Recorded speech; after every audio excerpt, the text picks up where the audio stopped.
ikintu cyiza waretse ukishimira kuba umwana w'Imana, waretse ukishimira nawe ukumva ko ari agashema kawe, ntabwo bizakubera agashema, nta nubwo bizakuryohera ugikora ibyaha. Byanze bikunze ugomba kumesa kamwe. Ese baguhanure wowe imigendere yawe urayiyobewe, uyobewe ko warayisambanye kandi uri umurokore, uyobewe ibyo wakoze ku kazi, uyobewe imbuto zawe, wowe wakwihanuriye ko ari we muhanuzi wa mbere. Ni wowe muhanuzi wa mbere ugomba kwihanurira. Kubera iki? Uriyizi, uzi ibyo waraye ukoze, uzi uburyo urimo gukina amatiyatire mu gakiza, uzi uburyo urimo gutesha abantu, mbese ni wowe nta wundi kandi uri umurokore. Bene data, kuririmba kudafite imbuto, uri icyuma kirangurura, uri ikiraro abandi bambukiraho. Gusenga, kubwiriza pasiteri, ukajya imbere y'ahantu ukabwiriza, ariko bajya gushaka imbuto bakazibura, akaba ari wowe bavuga mu kunywa inzoga uri uwa mbere, mu majipo uri uwa mbere. Pasiteri, uri ikiraro abandi bazuriraho kugira ngo babone ijuru, ariko we nta juru ufite, nta n'umunezero uzabonera muri iyi si. Kubera iki?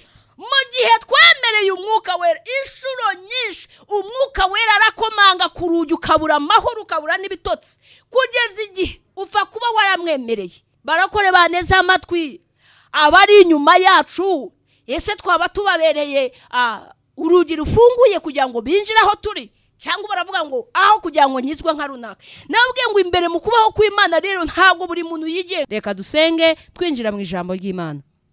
Tuguhaye icyubahiro Uwiteka Imana ikomeye, tugushimiye ubuntu bwawe n'imbabazi zawe, tugushimiye ubuntu bwawe udukunda, tugushimiye ko utwitaho ku manywa na nijoro, tugushimiye ko utubera amaso, tugushimiye kuri Imana y'ubuzima bwacu. Turagushima yuko twakumenye kandi mu bwoko bwawe no mu bana bawe natwe turimo. Tugushimiye igitondo cyiza waturemeye, igitondo cy'umugisha, igitondo witeguye gukoraho imirimo n'ibitangaza, igitondo kitigeze kubaho mu buzima bwacu. Icyuta cya byose tugushimiye ko twongeye Mana gukanguka tugasanga tukivuga ngo Yesu ni umwami. Uyu mwanya rero nguhaye ikaze, ngiye kuvuga ijambo ryawe. Ndasaba ubuntu bwawe kugira ngo bumbeho, ntabarije ahubwo ubuntu bwawe bumbeho. Umpindura igikoresho kizima, wikorere unyure muri nge, ugere ku bwoko bwawe. Iri jambo rivugwa abari baracitse intege, abari barabivuyemo, abumvaga mwami banamutse, ndasaba kugira ngo habeho kongera kubakwa, habeho kongera mwami kumva baryohewe no kwitwa ubwoko bwawe. Ngwino ubane natwe, ni mu izina rya Yesu Kristo umwami wacu, amena. Nongeye kubaha ikaze nanone twinjira mu ijambo ry'Imana. Uyu munsi ndashaka kuvuga ku ijambo rivuga ngo kumenya iby'Imana ishaka. Aho merukira hano twari turimo tuvuga ku ijambo rivuga ngo kwinjira imbere mu kubaho kw'Imana. Kwinjira imbere mu kubaho kw'Imana. Twabonye ibintu byinshi, twavuze ku bintu byinshi. Twabonye yuko iyo umuntu yinjiye imbere mu kubaho kw'Imana ntabwo aba akigenga, ahubwo agengwa n'uwasanze imbere. Twabonye ko imbere mu kubaho kw'Imana umuntu adakora ibyo ashaka, ahubwo agira umuntu umuyobora. Twabonye ko mu kubaho kw'Imana winjira ukamenya byinshi utaruzi. Mu kubaho kw'Imana twabonye yuko winjira ukisobanukirwa, wamara kwisobanukirwa ugatangira gutekereza icyo wakora nawe kugira ngo uhinduke umuntu udasanzwe. Twabonye ko mu kubaho kw'Imana umuntu atega amatwi akumva icyo Imana imubwira. Twabonye ko mu kubaho kw'Imana umuntu atiyobora. Twabonye ko mu kubaho kw'Imana Imana iganiriza umuntu, avugana n'Imana, Imana iramuganiriza nawe akumva. Noneho rero uyu munsi ndashaka kuvuga ku ijambo rivuga ngo iyo wamaze kwinjira imbere mu kubaho kw'Imana umenya iby'Imana ishaka. Iyo watinze mu kubaho kw'Imana, iyo winjiye imbere mu kubaho kw'Imana umenya iby'Imana ishaka. Iyo umaze kumenya iby'Imana ishaka, ni ukuvuga ngo ntabwo ukora wowe ibyo ushaka, ahubwo ukora iby'Imana ishaka. Ni ukuvuga ngo iyo ninjiye imbere mu kubaho kw'Imana, twabonye ko mu kubaho kw'Imana ni cya gihe ugira umwanya wo kubana n'Imana, ni cya gihe ugira umwanya wo gutinda imbere y'Imana, ni cya gihe ugira umwanya wo kwiyiriza ukajya imbere y'Imana ugasenga, ni cya gihe wumva agakiza atari akawe kubera ko ukizwa kubera ko abantu bacishijwe. Oya, twabonye ko umuntu agira umwihariko we n'Imana. Twabonye ko iyo umuntu ari mu kubaho kw'Imana ntabwo agendera ku byo abandi bavuze, ahubwo atega amatwi akumva ibyo Imana ivuze. So imbere mu kubaho kw'Imana rero ni naho tumenyera iby'Imana ishaka. Iyo turi inyuma yo kubaho kw'Imana tuba tukiri bya byigenge, tuba tugikora ibyo dushaka, baravuga ntitwumve. Ariko iyo twinjiye imbere mu kubaho kw'Imana tugatinda imbere y'Imana, Imana itangira gutunganya ubuzima bwacu. Yamara kubutunganya igatangira kuduhereza amabwiriza yayo cyangwa se amabwiriza y'uko dukwiriye kugenda. Imbere mu kubaho kw'Imana rero nta muntu uvuga ngo ni njyewe. Oya, imbere mu kubaho kw'Imana ukuraho njyewe ugakora iby'Imana ishaka.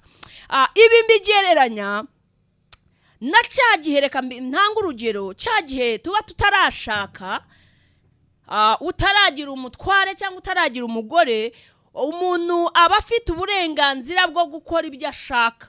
Umuntu yambara uko ashaka, umuntu avuga uko ashaka, umuntu arya uko ashaka. Ariko iyo wamaze gushakana na mugenzi wawe, uramwiga, utangira kumenya. Umwe arakubwira ati nkunda iki, undi ati nkunda iki. Hari igihe ushakana n'umuntu wakundaga kwiyambarira wenda amakanzu gusa, ariko wagerayo ugasanga uwo ushakanye nawe akunda umudamu wambaye ipantaro. Muri icyo gihe ukuramo, ugabanya ya makanzu, ugatangira gukora ibyo umugabo washaka. Ni ukuvuga ngo iyo ushakana nawe ugasanga wenda wiyambariraga amajipo, ariko wagereyo ugasanga akunda umudamu ukenyeye igitenge wambaye iribaya. Cya gihe ntabwo ukora wowe uko wari umeze utarinjira muri urwo rugo, ugendera ku mabwiriza y'uwo mugabo, n'umugabo akagendera ku mabwiriza y'uwo mugore, kuko umugabo afite ibyo akunda n'umugore afite ibyo akunda. Ni ukuvuga kugira ngo bubake urugo rero rube rwiza, baruzuzanya, buri muntu yitwararika iby'undi akunda, akaba ari byo ashyira imbere cyane. Hanyuma rero iyo ushatse gukora ibyawe, ntukore ibyo umutware wawe akunda, wowe ugakora ibyo ukunda, murasenya. Iyo ushatse gukora ibyawe, ntukore ibyo umugore wawe akunda, byanze bikunze ya makimbirane araza. Uko rero ni nako mwibuke ko Kristo avuga ngo turi abageni ba Kristo. Niba turi abageni ba Kristo rero ni ngombwa tumenye umugabo wacu akunda iki, ashaka iki, ari we Kristo. Ko Bibiliya tubwira ngo itorero ni umugeni wa Kristo. Iyo bavuga itorero ntago bavuga inyubako, bavuga njyewe nawe, bavuga wewe wa mugabo we, bavuga wewe wa musore we, bavuga wewe wa mugore we, wa mukobwa we. Ni twebwe itorero, ni twebwe abageni ba Kristo. Ariko Kristo afite ibyo ashaka. Ese ye muri urwo rugo rwa Kristo twaba dukora ibyo dushaka cyangwa dukora ibyo ashaka? Ni ukuvuga ngo niba nkoze ibyo shaka mu rugo rwa Kristo cyangwa imbere ya Kristo, byanze bikunze nge na Kristo ntabwo duhuje. Ni ya makimbirane ari mu rugo, ni hahandi umugabo avuga umugore akavuga, ni hahandi umugabo avuga ati nge nkunda ijipo, igitenge cyangwa iribaya, umugore akavuga ngo ngewe nkunda kwambara mini. Byanze bikunze amakimbirane araza mu rugo, ikiri bivamo haravamo icyo bitavuga ngo ngomba kuvamo ngakora ibyo nshaka. No muri Kristo rero niko bimeze. Iyo tudakoze ubushake, iyo tudakoze ibyo Kristo ashaka, byanze bikunze nta bwumvikane bubamo. Kristo aravuga nawe ukavuga, kora iki wowe ukajya mu byawe. Ni ukuvuga ngo rero niba dushaka kubaka urugo ruzima ari rwo rwa Kristo, niba dushaka kugendana na Kristo neza, tega amatwi wumve aravuga iki, arashaka iki. Reka dusome ijambo ry'Imana. Abakolosaye igice cya mbere, Abakorisayi igice cya mbere, turahera ku murongo wa 9 tugeze ku murongo wa 10. Abakorisayi igice cya mbere, duhere ku murongo wa 9 tugeze ku murongo wa 10. Haravuga ngo nicyo gituma tudasiba kubasabira uhereye igihe twabyumviye, twifuza ko mwuzuzwa ubwenge bwose bw'umwuka no kumenya kose, ngo mumenye neza iby'Imana ishaka. Murongo wa 10, mugende nk'uko bikwiriye ab'umwami wacu, mumunezeze muri byose, mwera imbuto z'imirimo myiza yose, kandi mwunguke kumenya Imana. Ndasubiramo, nicyo gituma, uyu ninde? Ni Pawulo aravugana n'abandi, aravugana n'itorero ryo mu Bakorisayi.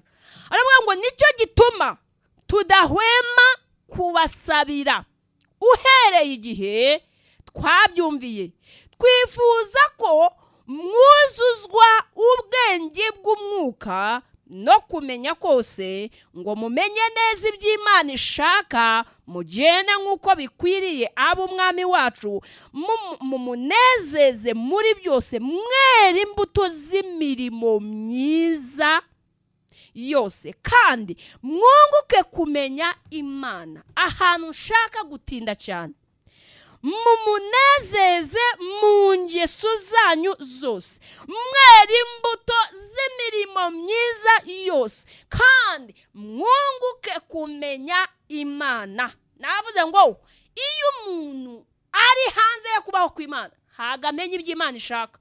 Banavuga ibya Kristo ukabikerensa kandi uri umurokore, bavuga ibyo Kristo akunda, bavuga ibyo ashaka, bavuga Kristo, wowe kubera ko ntago umwumva n'abandi ntago umuzi. Hari abantu bamwe dukeneye tutazajya turenganya, ugasanga umurokore baravuga ibya Kristo ariko nawe arabikritika. Ntago ikibazo kiri muri we, n'uwo yumvanya abandi. Ariko navuga ngo nkunda ijambo riri muri Yohana, avuga ngo uwo tubabwira n'uwo si uwo twumvanya abandi, no, bagize umwanya wo kumwishakira. Imbere mu kubaho kw'Imana ugira umwanya we kwishakira Imana. Iyo wamaze kuyishaka, umenya ibyo ishaka, umenya ibyo ukunda. Nabahaye urugero rwiza, nababwiye ngo iyo ntarashaka mba mfite uburenganzira bwo gukora ibyo ushaka, mba mfite nyine kwambara uko nshaka, kuvuga uko nshaka, kurya uko nshaka. Ariko iyo maze gushaka, mba mfite umutwe hejuru yanjye. Umutwe wanjye ninde? Ni umutware wanjye, kuko Bibiliya tubwira neza ngo Kristo niwe mutwe w'itorero. Umutware rero afite ibyo akunda, umugabo afite ibyo akunda, umugore afite ibyo akunda, kugira ngo rero bubake urugo baruzuzanya, buri muntu yitwararika ibya mugenzi we. Noneho rero natwe umutwe wacu ni Kristo. Hano Pawulo arababwiye ngo icyambere mba tubasabira tubingingira nuko mugomba kuzuzwa ubwenge bw'umwuka wera. Munyumve neza, utaruzuzwa cyangwa se utaragira ubwenge bw'umwuka wera, utaratinda mu kubaho kw'Imana, utaratinda imbere y'Imana, nta munsi n'umwe uzagira ubwenge bw'umwuka wera. Kuki? Ubwenge bw'umwuka wera butanga ibihabanye n'iby'ubwenge bwacu busanzwe. Pawulo arababwira ati rero niduhwema buri gihe kubasabira kugira ngo mwuzuzwe ubwenge bw'umwuka wera, ngo nimumara kuzuzwa ubwenge bw'umwuka wera nibwo muzamenya umwuka wera. Bibiliya tubwira Yesu ajya kujya mu ijuru yabwira abigishwa, arababwira ngo ndagiye ariko simbasize mwenyine, nta nubwo mbasize nk'imfubyi. Nimara kugenda nzabohereza umwuka wera. Umwuka wera azabafasha muri byose, umwuka wera azabigisha, umwuka wera azababwira ibyenda kuba, umwuka wera azafata ku bya data abibahereza. Urumva?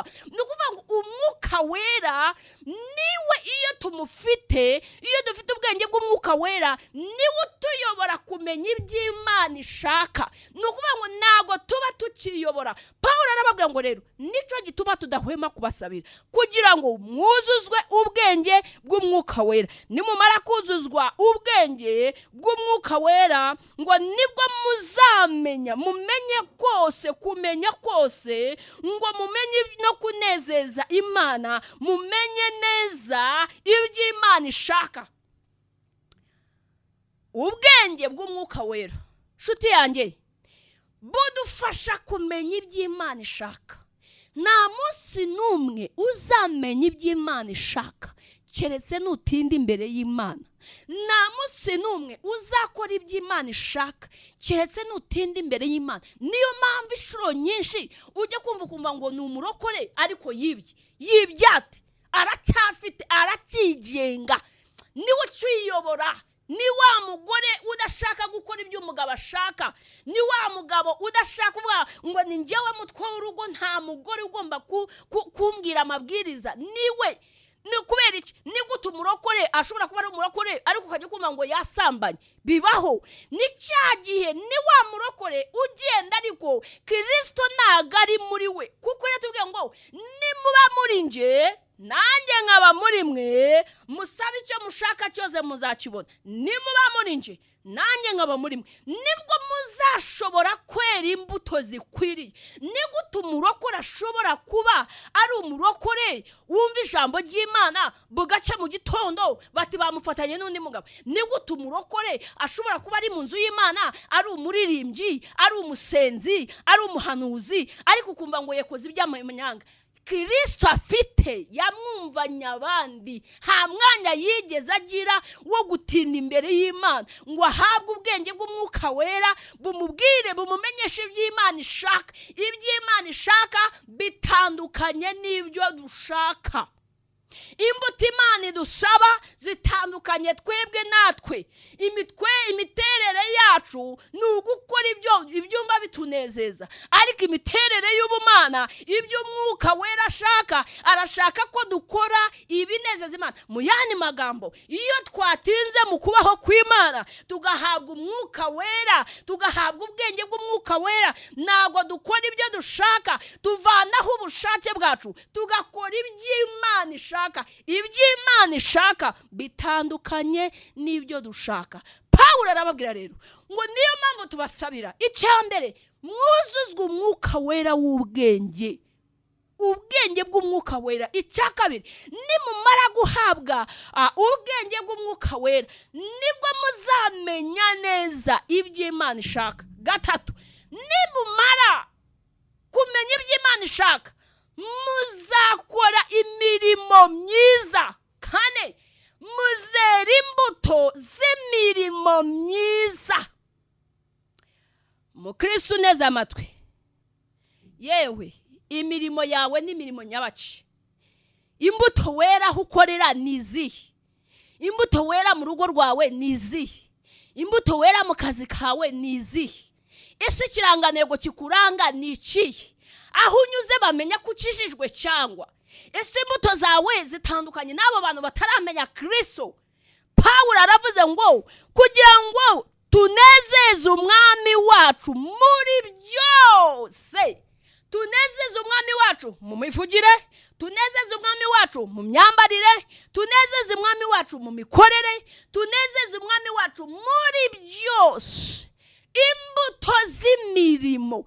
Nibajya mu kuvuga basangura umurokore, nibajya mu myambarire basangura uwa Kristo, nibajya mu kuganira ibiganiro bumve ni uwa Kristo, nibajya mu kazi, nibashaka amakosa, nibashaka kuba bajya baruswa basangura umurokore. Ibyo nibigukangwa. Ni gutuma umurokore ariko bajya gushaka ibyaha bakabigusangamo. Ntago uri uwa Kristo, witirirwa uwa Kristo ariko Kristo ntago ari muri wowe. Iyo ukora ikintu wumvanya abandi utaramenya ubwiza bwacyo, ugakora ikintu ugendera ku bandi, byanze bikunze ntabwo ugikora neza. Iyo ukurikira uvuga Kristo wumvanya abandi, nicyo agusabye ntabwo ugikora. Benerata, nicyo ukora kugira ngo unezeze. Tumaze igihe tutajya mu nzu z'Imana. Turashima Imana ko natwe badufunguriye. Abatarafungurirwa namwe bazabafungurira. Mwongere mujye mu kubaho kw'Imana, mujye mu nzu y'Imana muramye. Ariko niba zitarafungurwa bimeze bite? Ejo ku cyumweru narimo mbwira abantu, ndababwira ni ariko muzi yuko no muri covid Kristo yaza. Ese muzi ko buri muntu afite igihe cye mu gihe Kristo ataraza? Muzi yuko buri muntu afite igihe cye? Ese muzi ko hariho ijuru? Muzi ko hariho gehinomu? Ese Kristo aje none aha muri covid aho bamwe baterana abandi ntibaterane, aho abandi babakinguriye abandi batarabakingurira, mbese aje hari umugeni yabona? Mwene data, wabona ijuru cyangwa wabivuyemo? Waraguye nk'insengero barazifunze, bafunze ibiti, bafunze inyubako, ntabwo bafunze urusengero original. Urusengero original rero Imana irarusaba imbuto zo gukiranuka, imbuto zo kunezeza Imana, imbuto zo gutandukana n'abandi. Nababwiye ngo imbere mu kubaho kw'Imana ntabwo dukora ibyacu, tumenya iby'Imana ishaka, tukamenya ibyo idusaba, akaba ari wo murongo ngenderwaho tugenderaho, tukamenya ngo Imana iradusaba iki, akaba ari cyo dukora. Ariko nubona ukora ibyo marangamutima yawe akubwira, uzamenye ngo ntago ndinjira imbere, ndacyavuga Kristo numvanye abandi. Arabwira ati rero mumunezeze n'isengesho. Yararimo avuga ngo buri gihe cyose turabasengera kugira ngo mwuzuzwe ubwenge bw'Umwuka Wera. Nimumara kuzuzwa ubwenge bw'Umwuka Wera nibwo muzamenya iby'Imana yacu ishaka, kugira ngo mukore ibinezeza Imana byose hatabuze na kimwe. Icya kabiri, mwere imbuto z'imirimo yanyu myiza yose, kandi mwunguke kumenya Imana. Ntabwo uzunguka kumenya Imana utarakora iki gusaba. Ntabwo uzunguka kumenya Imana utaramenya iragushakaho iki, itarakubona. Ese ubundi reka nkubaze, Imana izavugana nawe utakubona? Imana uzamenya iby'Imana igushakaho nayo yonyine itakubona? Iyo batatangaje amasengesho ku rusengero wanyu ntabwo usenga. Iyo batavuze ngo tugiye gusoma ijambo ry'Imana, ntushobora kugira umwanya w'ijambo ry'Imana. Ni gute uzamenya Imana ibyo gushakaho utagira umwanya wo gusoma ijambo ry'Imana? Ko tumenya iby'Imana idusaba iyo twagiye imbere yayo tugasenga, iyo twagize umwanya wo gutinda mu ijambo ry'Imana tukarisoma, amateraniro akazajya kugera nibura nawe Umwuka Wera yaravuganye nawe. Ariko mwibaza uko none dusigaye dufite amateraniro y'amasaha 2, Umwuka Wera azavugana nawe muri ayo masaha 2? Kugomba gushyiraho umwihariko wawe kugira ngo tumenye iby'Imana idusaba. Tugomba gutera intambwe yo kwinjira imbere. Mu mwanya magambo no kuvuga ngo ugomba gushaka Imana ku giti cyawe. Iyo utamaze kwinjira, utagize umwanya wo kwinjira imbere, ndakubwiza ukuri kwa Kristo nta munsi n'umwe. Niyo mpamvu bagasanga wowe n'uwo mukorana udacishijwe warakurusha imbuto kandi wari umurokore. Ugasanga abantu bavuga ngo ujya gukora ku bintu bya murokore. Mama jyana umukora urambwira. Tekereza nawe murokore, ibintu bya murokore nawe ubikoraho. Niba ushaka kugira ngo wumve isoko, wumve urusaku muri iri soko, kora ku bintu bya murokore. Uwo ni murokore. Izo nizo mbuto bakuziwe. Ariko Paulo yavuze kugira ngo mwere imbuto z'imirimo myiza. Bene data, nkunda kubivuga buri gihe, nzajya mbisubiramo. Ntabwo kujya mu ijuru icyo bazatubaza, ntabwo bazatubaza amazu meza twubatse, hano ubwo bazatubaza amamodoka meza twagenzemo, hano ubwo bazatubaza ikise, ntabwo bazatubaza uburyo bakwitaga sheri na shushu. Bazakubaza, Kristo azakubwira ngo ndasaba imbuto z'imirimo myiza. Kuki badushiriyeho imbuto tugomba kwera. Ibyo bindi byose Matayo baratubwira ngo mubanze mushake ubwami bw'Imana no gukiranuka, ibindi byose ni nyongera. Izo nyongera mu ijuru ntabwo bazazitubaza. Bazatubaza ngo ese ibyavuye mu gushaka ubwami bw'Imana no gukiranuka imbuto weze nizi? Ni ukuvuga ngo ibindi byose tubona turabikwiriye pe, kuko n'inyongera no mu byo no mu masezerano ntago batubwira ngo tubisengere. Kubera iki? n'inyongera. Mu yandi magambo, ubwami, iyo mfite ubwami bw'Imana muri nje, nkaba mfite ubushake bw'Imana muri nje, nkaba mfite gukiranuka muri nje, nirukuruzi izana buri kintu cyose nifuza kuri iyi si. Kuko yatubwiye ngo mu isi tuzabona 100%, no mu ijuru tubona ubugingo burohora. Birababaje yuko mu isi dushobora kubona 100%, ariko mu ijuru nitubona ubugingo buhoraho.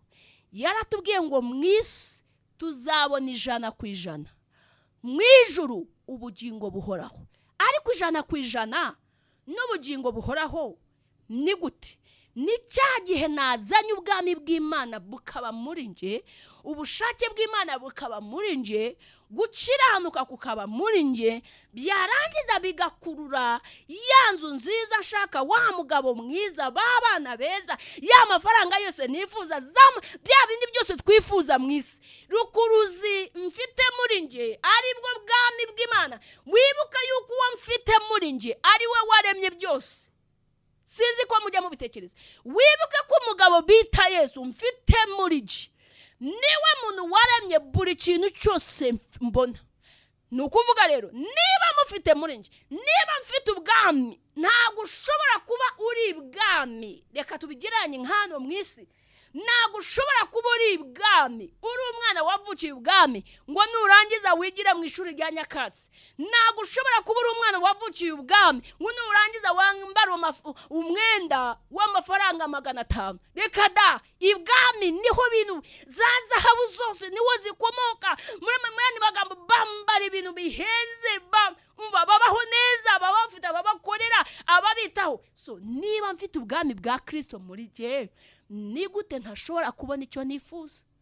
Ariko kondisiyo yaravuze ngo ubwami bwanjye bube muri mwe, mubanze mushake. Icyambere cy'ibanze ni ugushaka ubwami bw'Imana bukaza muri twe.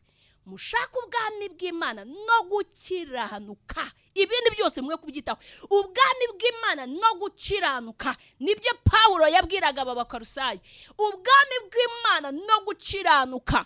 Ni ukuvuga ngo iyo nazanye ubwami bw'Imana, nta munsi n'umwe nzazana ubwami bw'Imana muri nje ngo mbe nkigenga. Umuntu uri ibwami agendera ku mategeko y'umwami. Umukobwa uri ubwami, umwana w'ibwami, umukobwa w'ibwami afite ingende yo, afite imivugire ye. Niwe sinzi ko mujya mubyitaho, sinzi ko mujya mureba n'amafilimi. Ni ukuvuga ngo n'umwami ntaga mwemerera gushaka umuhungu wari we wese. Bibiri tubwira ngo iby'isi bijye bitwigisha iby'ijuru. Ntago umwami ashobora kwemerera umukobwa we kugira ngo ashakane n'umwana usanzwe. Reka da, akora uko niyo yamushatse umubyeyi arababara, umwami n'umwamikazi barababara. Turabafite mu Bakristo, agenda agashaka bitandukanye.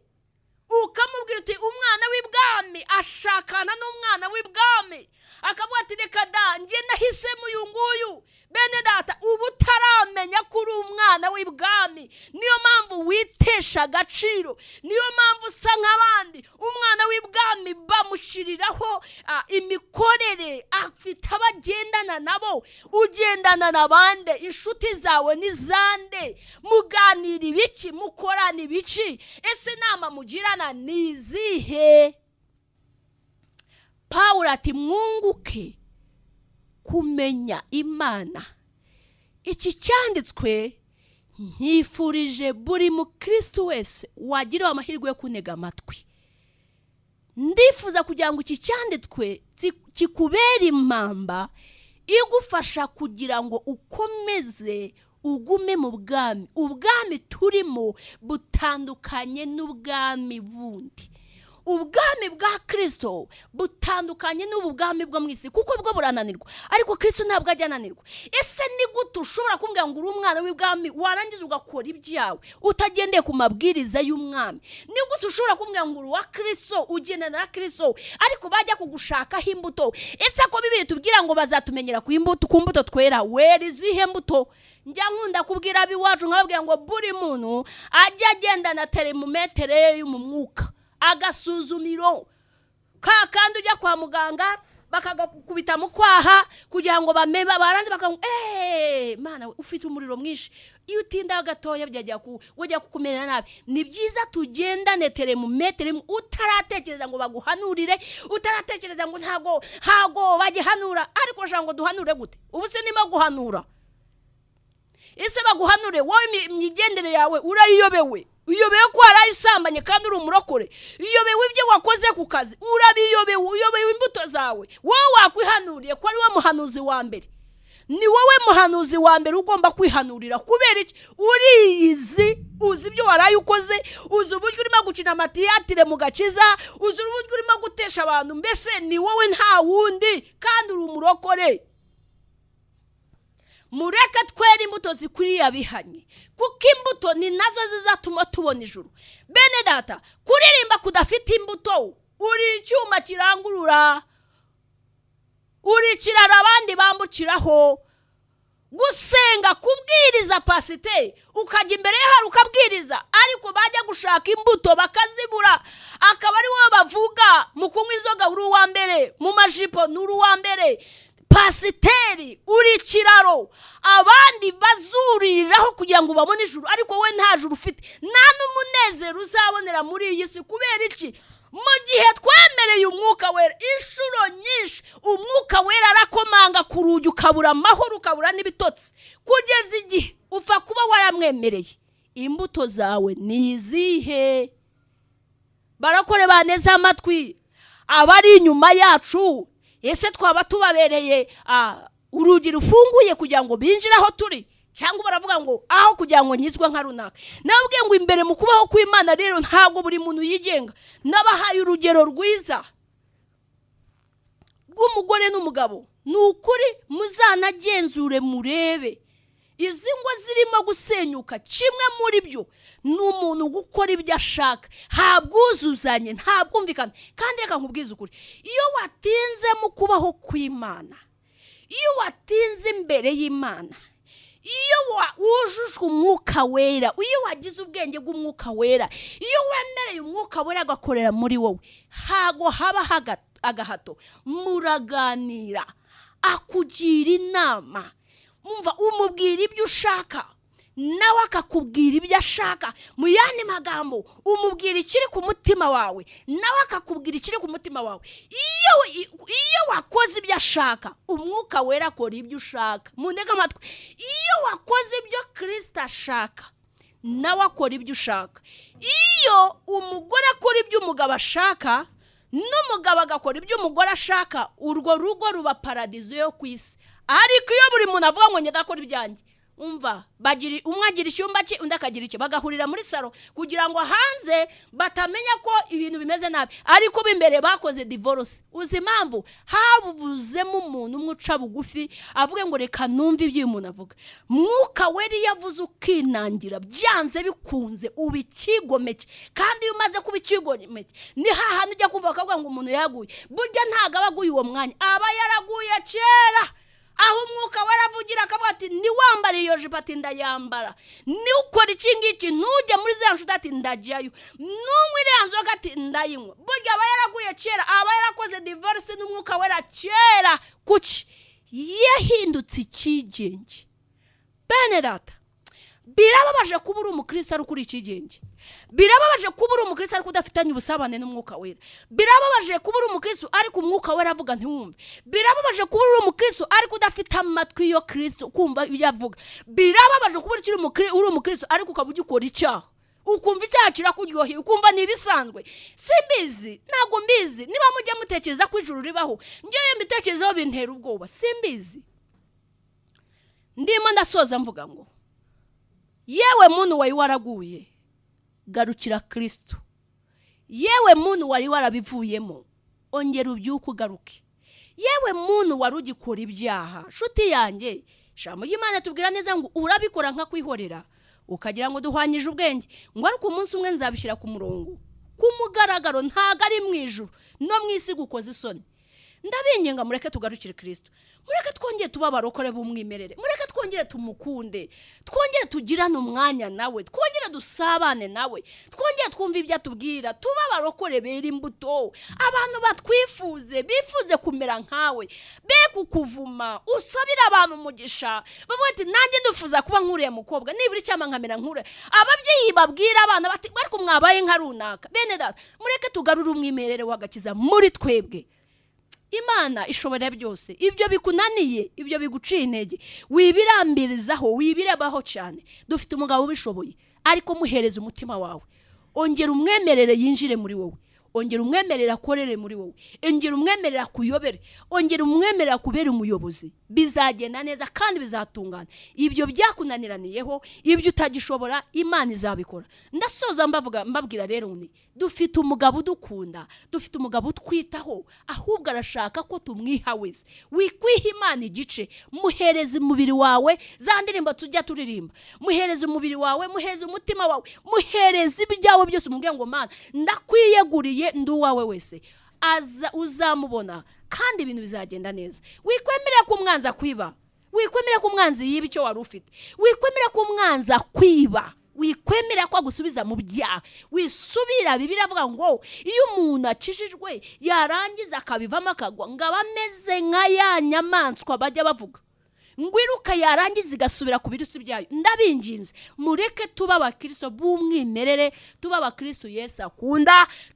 Numva tugira amafiyeri ahuri, wumva uzi umuntu gusinda akumva ari fiyeri yabyo, uzi umuntu kunywa inzoga ariko akayinywa, waretse nawe ukagira fiyeri yo kuba witwa umwe, bakwita ngo uri umurokore ukumva ni ikintu cyiza, waretse ukishimira kuba umwana w'Imana, waretse ukishimira nawe ukumva ko ari agashema kawe. Ntabwo bizakubera agashema, nta nubwo bizakuryohera ugikora ibyaha. Byanze bikunze ugomba kumesa kamwe. Twongere tugaruke mu kubaho kw'Imana. Imana ibaha umugisha rero. Reka dusenge. Mana ngo haye icyubahiro, ndagushimira ko uri Imana nziza, mvuze ijambo ryawe nk'uko warimaye. Ndasaba kugira ngo uriherekereshe ibimenyetso n'ibitangaza, umugisha buri muntu wese ugira amahirwe yo kumvira ijambo, kandi ribe riguye ku butaka bwiza. Abayi bacitse intege, abayi batakaje ibyiringiro, abayi babivuyemo, Mana habeho kongera guhemburwa mu izina rya Yesu. Ubaha umugisha, abafite ibibazo bikurweho, abarwaye Mana bakire. Ndakwinginze abatakaje ibyiringiro ongera ubasure, ongera ubaganirize. Abadafite akazi, ubuzima butoroshye, ubasanga ubagirire neza. Icyubahiro n'ikibi cyawe ni mu izina rya Yesu Kristo umwami wacu. Amen. Wacu. Amen. Wacu. Amen. Wacu. Amen. Wacu.